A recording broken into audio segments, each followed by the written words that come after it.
what you meant. I'm over here looking at your chair. Where is he? Okay. You just did that to shake me up. No pressure. Okay. Al Schwab. And he's dressed through the occasion. The enchanted frog. Al Schwab.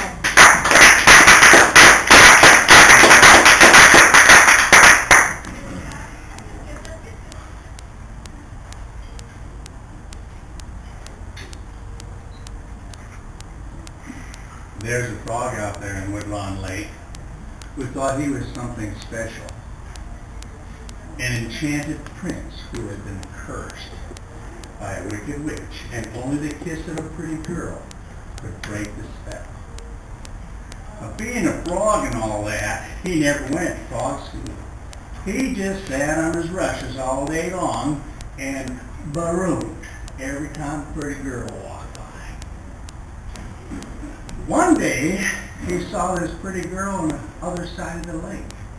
She was wearing a pink chiffon gown, diamond tiara, and some pink and white flip-flops.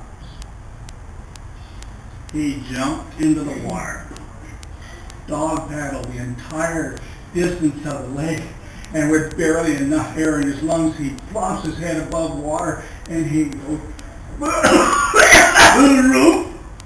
oh, the girl was shocked. She backed away as if he had swine flu, turned around, and went back to her stool.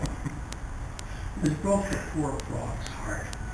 His head slumped, his eyes crossed, and he began crying, tears down his back. After a while, he thought, I better stop crying or I'm going to die of bacteria.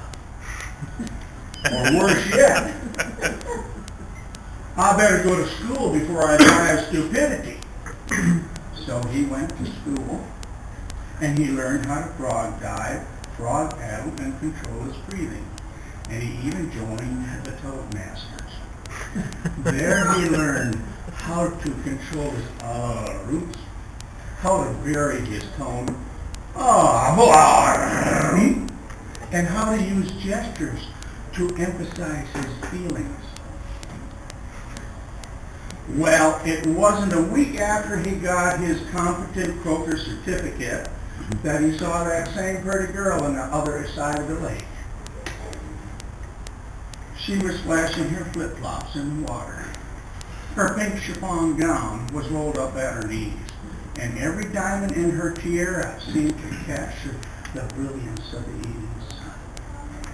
Immediately he dove into the water, frog paddled a distance in record time, and with plenty of air in his lungs, he flopped his head above water and said, Baroo! Oh, that girl was so impressed. Carefully, she reached down and lifted the frog out of the water, upward towards her lips. The frog thought, come on. But then she said something that made the poor frog's cold blood grow colder. Mama just loved frog legs. Again, his head slumped down as he went limp. He cried rivers of tears down his back. And he said, maybe I am just a frog. But I'm a pretty good frog at that. And if I'm going to die a frog, I'm going to be the best pair of frog legs in that frying pan. So, in a gesture of confidence, he swelled up his chest. He slipped his slimy body out of the pretty girl's hands upwards until his lips kissed the lips of the pretty girl in a pink chiffon gown. Suddenly he was falling through the air. He landed with a thud in a cushiony pink chiffon. And when he caught his senses, he opened his eyes and saw a pretty little frog in front of him in a nest of pink chiffon, surrounded by a corral of diamonds.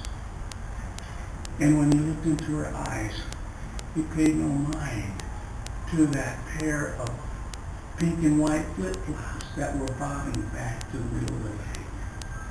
because he knew that was the same pretty girl in a pink chiffon gown whose wicked curse had been broken by the kiss of a frog who loved her. Now, if you ever happen to find yourself walking along Woodlawn Lake, be sure to take the time to check out the rushes. You're just liable to see a couple of frogs sitting on a pair of pink and white flip-flops, happily harmonizing a Toadmaster tune that celebrates the power of true love. Thank you.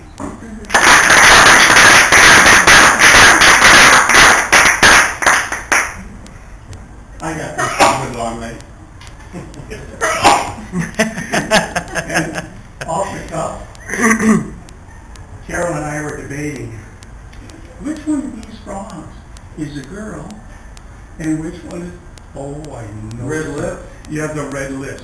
I thought this was the girl because she was looking at the ceiling, trying to figure out what color she was going to paint it. She's probably rolling her eyes like, not again. No, I had the right one, but I said, you got the flower behind the gift of her.